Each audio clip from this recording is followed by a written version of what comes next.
Chegamos a mais um vídeo de domingo, e se é domingo, você que sempre me acompanha por aqui em dias como esse já sabe que eu trago os preparativos para mais uma grande semana, uma semana que traz para a gente um calendário econômico recheado, dados de inflação, diversos discursos de membros ligados ao FOMC e uma situação ainda se desenrolando tanto no cenário geopolítico como também dentro do cenário macroeconômico. A gente vai falar um pouquinho sobre o posicionamento de bancos centrais pelo mundo inteiro, que vem sendo um pouco mais hawkish, deixando para a gente uma linha um pouco mais complicada ao mercado de risco. E claro, a gente vai falar também sobre o alerta que foi emitido pelo JP Morgan nas últimas horas, nos últimos dias, possivelmente indicando um movimento mais bearish no fim do trimestre. Vejo vocês com tudo isso e muito mais logo após a vinheta. Vambora! Agora sim, família, sejam todos muito bem-vindos a mais um episódio da Liga Cripto. Se você é novo por aqui e ainda não me conhece, muito prazer, o meu nome é Bruno. Antes de mais nada, como de costume, lembro a você que assiste esse vídeo a deixar as suas contribuições, o seu like, a sua inscrição e um comentário aqui embaixo é muito bem-vindo. Iniciando agora direto ao que interessa, começaremos esse vídeo falando sobre, claro, o cenário geopolítico. Voltamos a ver Donald Trump ameaçando o Irã, a situação do Estreito de Hormuz que parecia controlada, novamente sai do controle, o estreito é fechado, e aí, claro, a gente começa a ver esse cenário geopolítico dando sinais de alerta novamente. O que está acontecendo? Bom, para quem não sabe, Estados Unidos e Irã negociam na Suíça em meio a impasse com Israel no Líbano. Então, basicamente, Israel atacou aí durante esse último sábado o Líbano, nas últimas horas. E de acordo com o memorando de entendimento, que é basicamente essa espécie de acordo que está sendo firmado entre essas nações, o Estreito de Hormuz deveria ter o seu tráfego livre pelos próximos 60 dias, algo que não acontece. Depois de Israel atacar o Líbano, a primeira medida do Irã foi justamente fechar o estreito. Com o estreito fechado, Donald Trump novamente ameaça o Irã e aquela história que a gente já acompanha desde março começa novamente. Então, para que, claro, esse acordo seja firmado, todo o Oriente Médio precisa estar em paz para que então esse memorando de entendimento faça algum sentido. Então, nesse momento atual, é o Trump novamente ameaçando o Irã. A situação ainda não se desenvolve muito, mas claro, como sabemos, Israel precisa estar de acordo com os termos, Irã precisa estar de acordo com os termos, assim como também o país norte-americano e, claro, o Líbano. Então, muito provavelmente veremos novidades amanhã, nessa segunda-feira, mas o cenário atual aponta para a gente uma nova incerteza a respeito desse memorando que parecia estar funcionando. O Estreito de Hormuz havia sido reaberto e agora novamente é fechado, o que, claro, pode trazer consequências aos mercados se ele permanecer dessa forma pelos próximos dias. Dando continuidade com vocês, falando agora a respeito do macro, a gente vê bancos centrais adotando uma postura um pouco mais hawkish. Será que isso pode atrapalhar os mercados? A minha opinião é que sim. A gente viu durante essa última semana diversos pronunciamentos de membros ligados ao, claro, bancos centrais, como também políticas monetárias sendo implementadas a diversas nações. O Japão, por exemplo, trouxe um aumento da sua taxa de juros que ficou a maior desde 1995 devido à situação inflacionária global. No Banco Central Europeu, a situação é muito similar.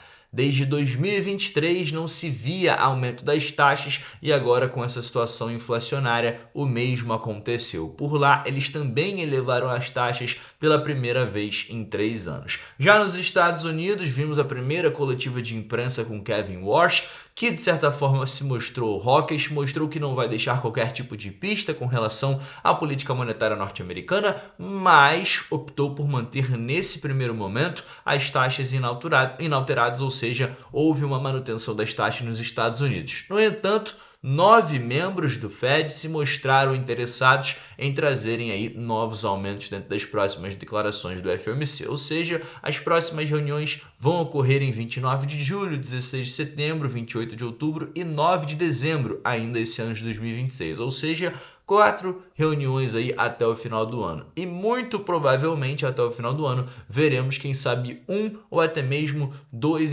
incrementos aí à taxa básica de juros norte-americana, como por exemplo traz pra gente aqui um monitor para a próxima declaração que vai acontecer daqui 37 dias. Nós temos aproximadamente 40% de probabilidade para que o cenário seja de aumento das taxas, o que obviamente seria um cenário hawkish, o que poderia trazer aí uma queda nas bolsas e, consequentemente, para dentro do mercado dos criptoativos. Bom, um outro ponto que emite um certo alerta aos mercados é o posicionamento do JP Morgan. Ele alertou que cerca de 165 bilhões de dólares forçadas em vendas podem ocorrer dentro dos próximos dias, nas próximas semanas. Fundos de pensão, bancos centrais, instituições massivas podem estar embarcados nessa. Então, o que acontece? Basicamente, em meio a reequilíbrio de final de trimestre, agora com o final do mês de junho, pode acontecer que no fim desse primeiro semestre do ano, a gente veja aí grandes fundos, grandes empresas vendendo ações e, claro, comprando títulos, algo que é comum, que acontece em mudanças de trimestre, principalmente no meio do ano e, claro, principalmente considerando que ações estão em picos históricos, a S&P está lá acima de 7.500 pontos, o que mostra para a gente que existe aí um grande topo. Então, a gente pode ver esse reequilíbrio de fato acontecendo com, então, essa grande venda aí por parte dos investidores. Vamos ver se essa semana essas vendas podem aí impactar negativamente os mercados. Isso às vezes é algo que é até já previsto pelos traders e pelo próprio mercado e muitas vezes acaba não tendo o impacto que todos acham. Mas é sempre válido a gente lembrar a vocês aqui que isso aqui está no radar.